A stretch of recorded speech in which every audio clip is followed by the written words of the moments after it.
नमस्कार दोस्तों, मेरा नाम है अभिषेक छौकर। आप देख रहे हैं अनफिल्टर्ड राजस्थान। आज हम जिनके साथ बैठे हैं वो जाट संघर्ष समिति के जाट आरक्षण के लिए काफ़ी समय से कार्यबद्ध हैं। पहले भी जब जाटों के लिए आरक्षण की राजस्थान में मांग हुई, पहले भी जब जाट आरक्षण के लिए लोगों ने किसी नेता को चुना अपना पक्ष सरकार के सामने रखने के लिए, तो आज हम जिनके साथ बैठे हैं उनका नाम है नैम सिंह फौजदार। उन्होंने अपने पॉलिटिकल कैरियर की शुरुआत 1992 में MSJ कॉलेज का प्रेसिडेंट का इलेक्शन लड़ के शुरुआत की थी और तभी से वो जनसेवा में हैं। तो चलिए इनसे बातचीत शुरू करते हैं, क्या कैसे और कब कब इन्होंने क्या क्या काम जनता के लिए किए हैं, क्या समस्याएं जनता की हैं और क्या समस्याओं का समाधान करने के लिए ये जाट आंदोलन के बारे में लगे हुए हैं। शुरू करते हैं। नमस्कार नेताजी। नमस्कार। अभी तो जैसे जाट आरक्षण को लेके अभी गुर्जर आरक्षण भी जो हुआ और इन सारी चीज़ों को लेके जो ये सारी चीज़ें समाज के लिए आप कर रहे हैं, सरकार ने साथ ही साथ अभी कास्ट सेंसस के बारे में बात की है, जाति जो जनगणना होगी। इस चीज के बारे में आप क्या कहेंगे? सबसे पहले देखिए, जाति जनगणना होना आवश्यक नहीं, अति आवश्यक है। जाति जनगणना होगी तो संविधान निर्माता बाबा साहब ने कहा था, जितनी जिसकी भागीदारी उतनी उसकी हिस्सेदारी। जितनी इस देश में जिसकी पॉपुलेशन है उसको उतना ही हिस्सा दे दिया जाए। अगर उस समय इस बात को मान लिया जाता तो आज ये आरक्षण की लड़ाई किसी को लड़ने की जरूरत नहीं होती। जिस जाति की जितनी पॉपुलेशन है उसका हिस्सा उसको मिल जाता तो जगह जगह जो आंदोलन हो रहे हैं ये आंदोलन नहीं होते।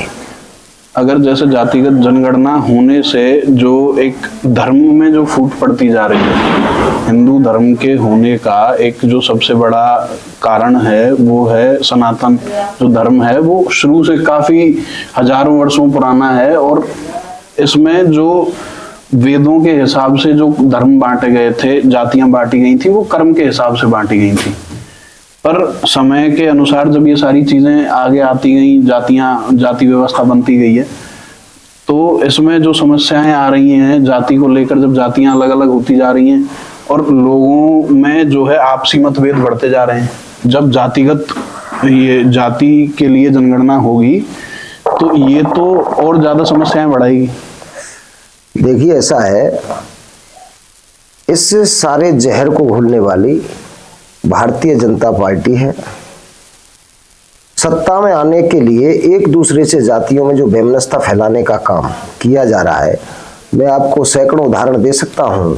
हरियाणा के अंदर सत्ता में आने के लिए जाटों के खिलाफ 36 जाति को एक तरफ करके जाटों के खिलाफ खड़ा किया, मराठाओं के खिलाफ महाराष्ट्र में किया, यादवों के खिलाफ उत्तर प्रदेश में किया। तो ये जातीय जहर जो घोलने का काम किया जा रहा है वोट की राजनीति के लिए, जिस तरह जातियों को आपस में लड़ाया जा रहा है, ये देश के लिए घातक है। रहा धर्म की बात, भारत जो देश है इसमें एकता में अनेकता और भारत की विशेषता ये नारा रहा है।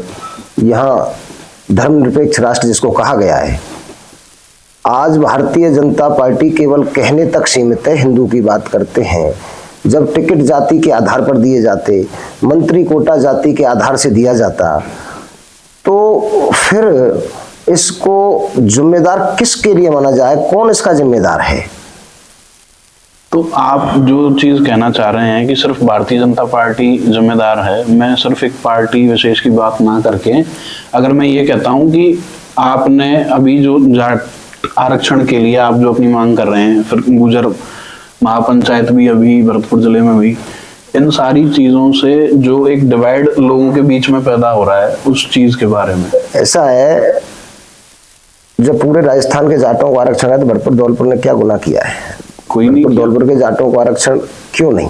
बिल्कुल होना। हमारी जो वाजिब मांग है उस मांग के लिए हम लंबे समय से संघर्ष कर रहे हैं। एक लड़का भरतपुर का हो और 3 लड़के दूसरे जिले के हों और एक ही कमरे में रहकर तैयारी कर रहे हों, हमारे लड़के के नंबर आए 80 और दूसरे वाले के आए 74, वो 74 वाला कलेक्टर बन जाता है और 80 वाला बाबू भी नहीं बन पाता है, तो उस नौजवान के साथ जो ठेस होती है, उस नौजवान के साथ जो चोट होती है, उससे पूछो, उसके माँ बाप से पूछो, उसके परिवार से पूछो। आज किसान किस तरह से कोचिंग करा रहा है, किस तरह से पैसा खर्च कर रहा है, वो तो खर्च करने वाला ही जानता है। लेकिन जब उसके बच्चे के साथ ऐसा होता है तो उसका मनोबल कहाँ आके रुकता है, वो मनोबल टूट जाता है। तो आपको नहीं लगता ये जो आरक्षण की जो व्यवस्था है ये आर्थिक आधार पर भी हो सकती है?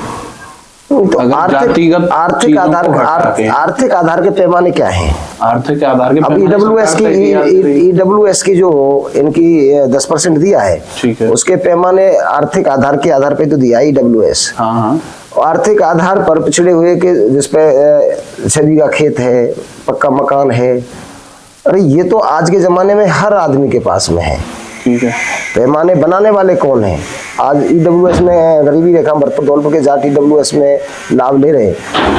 जब चक्कर लगाते लगाते वो थक जाते हैं, लेकिन उनका ईडब्ल्यूएस का प्रमाण पत्र नहीं बनता है। ये तो एक अलग व्यवस्थाएं हैं और ये बड़ा गंभीर विषय है। मैं आपको ज्यादा इसके बारे में गहराई में जाना नहीं चाहता। चलिए कोई बात नहीं। आप 1992 में पहली बार 98 में प्रेसिडेंट बना मैं। 98 में आप पहली बार प्रेसिडेंट बने और आप तब से जनसेवा में लगे हुए हैं। आप नगर विधानसभा से 4 बार लगभग इलेक्शंस लड़ चुके हैं। आपको नगर विधानसभा की क्या समस्याएं लगती हैं जो कि पिछले जो विधायक रहे हैं ना तो उन्होंने उन चीजों पे ध्यान दिया, ना जो नगर विधानसभा क्षेत्र की जो दशा और दिशा है जी, और वहाँ सबसे बड़ा जो मुद्दा है वो है अपराध, लूट, चोरी, ठगी के जो कारोबार है, ये सबसे प्रमुख मुद्दा है। आदमी रोटी खा रहा है और एक हाथ में डंडा लेके बैठा है, कोई रोटी छिना न ले जाए। इस स्वतंत्र भारत में अगर आदमी इस तरह जी रहा है तो उसका जीने में जीना नहीं है। पहले भी वही काम होते थे, आज भी वही चोरी लूटपाट हो रही है। हम चाहे चुनाव हारे, लेकिन चोरियों पर लगाम लगाने का काम हमने किया। व्यवस्थाएं चाहे आम आदमी हो, चाहे कोई नेता हो, चाहे अधिकारी हो, कर्मचारी हो, अगर अपनी ड्यूटी का 25% भी ईमानदारी से निर्वहन करे तो रामराज जा सकता है। लेकिन ना तो नेताओं के पास समय है, वो तो केवल ये समझे कि अस्थायी एडमिशन हुआ है, जितना लूट सकते हैं उतना लूट लो, दोबारा मौका लगे या ना लगे। इस तरह की भावना लोगों में है और राजनीति सच्चाई बनाई थी सेवा के लिए, लेकिन लोगों ने इसको व्यवसाय बना लिया। पहले इन्वेस्ट करो फिर कमाओ। तो एक आप जो किसान परिवार से आते हैं, आप किसान परिवार से आने के बाद आपका इस प्रोफेशन में या फिर जो जनता की सेवा करने में, पॉलिटिक्स में जिसको कहते हैं, इसमें आपका आना कैसे हुआ? आप भी ऐसा, ये तो सब विधि का विधान है। जब हम कॉलेज में राजनीति सेवा करते थे, संघर्ष करते थे, तो हमारे साथियों ने हमको कहा आप चुनाव लड़िए। ठीक है, तो चुनाव लड़े तो सब लोगों का सहयोग मिला, हम चुनाव जीते। या तो राजनीति की जो प्रथम पाठशाला है, प्रथम LKG में एडमिशन होता है, वो छात्र संघ से होता है। या तो उस कचरा में कूदो ही मत, और कूद जाओ तो उसमें फिर पूरा जीवन अपना समर्पित करो। छात्र जीवन से ही मैंने सेवा के रास्ते को चुना है और संघर्ष के रास्ते को चुना, और उस पर मैं आज भी कायम हूँ। चुनाव जीतना हारना अलग विषय है, लेकिन हम लोगों ने लोगों के दिल जीते हैं। वोट से चुनाव हारे लेकिन दिल जीते हैं। बिल्कुल। जब पूरी आपके साथ अभी जब आप 29 तारीख को बहरा मोड़ पे जो जाट आंदोलन का कार्यक्रम कर रहे हैं, उसमें पूरी सरदारी पूरे भरतपुर जिले की, धौलपुर जिले की आ रही है, उनके लिए आप क्या कहना चाहेंगे? क्या वहाँ पे कानूनी व्यवस्था रहनी चाहिए और उन सारी चीजों को लेकर? ऐसा है, वो तो सारा सरकार का काम है। हमारा काम तो अपनी बात रखना है। सरकार अपने सिस्टम से काम करेगी, वो सरकार देखेगी अपना सिस्टम। हमारा तो अपनी बात रखने के लिए हमने समाज को निमंत्रण दिया है। और वो कहते हैं कि हक की लड़ाई में कभी निमंत्रण नहीं भेजे जाते, जिनका जमीर जिंदा है वो खुद चले आते। निमंत्रण देना नहीं। अब जैसे माननीय मुख्यमंत्री भजनलाल जी भरतपुर से ही हैं, और आप जहाँ पे ये बहरा मोड़ पर जो आरक्षण के लिए आवाज लगा रहे हैं, वो उसी विधानसभा से हैं, नदबई विधानसभा के रहने वाले हैं खुद माननीय मुख्यमंत्री। उनके पास ये समाचार तो तभी पहुंच गया होगा जब आप लोगों ने इस चीज की शुरुआत करी, या उनको इस चीज का पहले से इल्म होगा कि क्या चल रहा है, भरतपुर के जाटों को मिलना चाहिए नहीं मिलना चाहिए, तो इस चीज में मुख्यमंत्री क्या कर रहे हैं? मुख्यमंत्री जी ने जो हमारा जयचोली में आंदोलन चला, सक्रिय सहयोग किया और हमारी बात को दिल्ली तक मजबूती से पहुंचाया। बात पहुंचाने में कहीं कोई कमी नहीं, लेकिन इसमें व्यक्तिगत रूप से हस्तक्षेप अगर सीएम साहब करेंगे तो हमारे कोई कानूनी पेच नहीं है जिसकी वजह से इसमें कोई अड़चन ऐसी हो कि हम गैर वाजिब मांग कर रहे हो। हमारी वाजिब मांग है और इसमें 1 मिनट का ही काम है, केवल कैबिनेट में नोटिफिकेशन होना है। अगर मुख्यमंत्री जी व्यक्तिगत रूप से हस्तक्षेप करेंगे तो तुरंत इसमें काम हो जाएगा। और हमारा भी कोई शौक नहीं है हम आंदोलन करें। आंदोलन करना एक मजबूरी है। भावना से बड़ा भगवान नहीं होता, कल्पना से बड़ा पाषाण नहीं होता। मजबूरी मानव को गिराती है, वरना जन्म से कोई गुनाहगार नहीं होता। हम मजबूरी में आंदोलन के लिए जिन बच्चों को हमने पैदा किया है, उन बच्चों के हक अधिकार की रक्षा करना भी हमारा कर्तव्य बनता है। जी, तो आप और क्या चीज़ों के बारे में, जैसे सिर्फ अगर हम भरतपुर जिले और धौलपुर जिले के जाटों को छोड़कर अगर पूरे राजस्थान या पूरे भारत के अभी जाटों को लेके जो विवाद चल रहा है, जो भरतपुर का राज परिवार रहा है, भरतपुर के राज परिवार के जो राजकुमार कहें या फिर जो पूर्व राज परिवार के सदस्य रहे हैं, अनिरुद्ध सिंह, उन्होंने राजा जनता से होता है, राजा से जनता नहीं होती। बिल्कुल बिल्कुल। ये जाट रियासत रही है और महाराजा सूरजमल जाट थे जी, ठाकुर चूड़ामन जाट थे जी, जिनको ठाकुर का खिताब दिया गया। वो मुगलों और अंग्रेजों की लूट कर लेते थे। वो कहते हैं जाट लुटेरे थे, वो छापामार युद्ध प्रणाली माहिर थे। उसके बाद में राजा का खिताब बदन सिंह जी को मिला और उनके बेटे सूरजमल जी को महाराज का खिताब मिला। कौन क्या कहता है, जिनको यही पता नहीं है कि हम कब जगते हैं और कब सोते हैं, इन चीज़ों में मैं ज़्यादा कोई कमेंट नहीं करूँगा। जिसकी जैसी सोच है वो वैसा कहेगा, लेकिन वी आर जाट और महाराजा सूरजमल के वंशज हैं और हमें अपने आप पर नाज है। तो अगर इस चीज को अगर ज्यादा गहराई में भी ना जाएं हम, पर इस चीज से जो जाटों का एक दबदबा रहा है हर क्षेत्र में, चाहे वो आईएएस हो, आईपीएस हो, या मतलब ब्यूरोक्रेट्स हो, पॉलिटिक्स हो, किसी भी क्षेत्र में, पर जब अगर एक पूर्व राजघराना जो सूरजमल जी के वंशज हैं उन्होंने ये चीज कही है, तो उससे कहीं ना कहीं इस चीज पे तो किस पे स्टाम्प पे कौन किसका वंशज है यार, राम जाने। उसकी बात छोड़ो, तुम समाज की बात करो। ठीक है। तो और जो हम बात करना चाह रहे हैं, जैसे अगर भरतपुर के प्रॉपर भरतपुर जिले की बातें अगर हम करें, भरतपुर जिले में कई सारी समस्याएं हैं। रोजगार हो गया, सड़कें हो गई, जो मूलभूत सुविधाओं की समस्याएं होती हैं। माननीय मुख्यमंत्री जी भरतपुर से हैं और कई सारी चीजों को देखते हुए मुख्यमंत्री जी कोई आसमान से नहीं आए हैं। मुख्यमंत्री जी भरतपुर में पैदा हुए हैं या पढ़े हैं, बड़े हुए हैं। उनको यहाँ की समस्याओं से भली भांति परिचय है जी।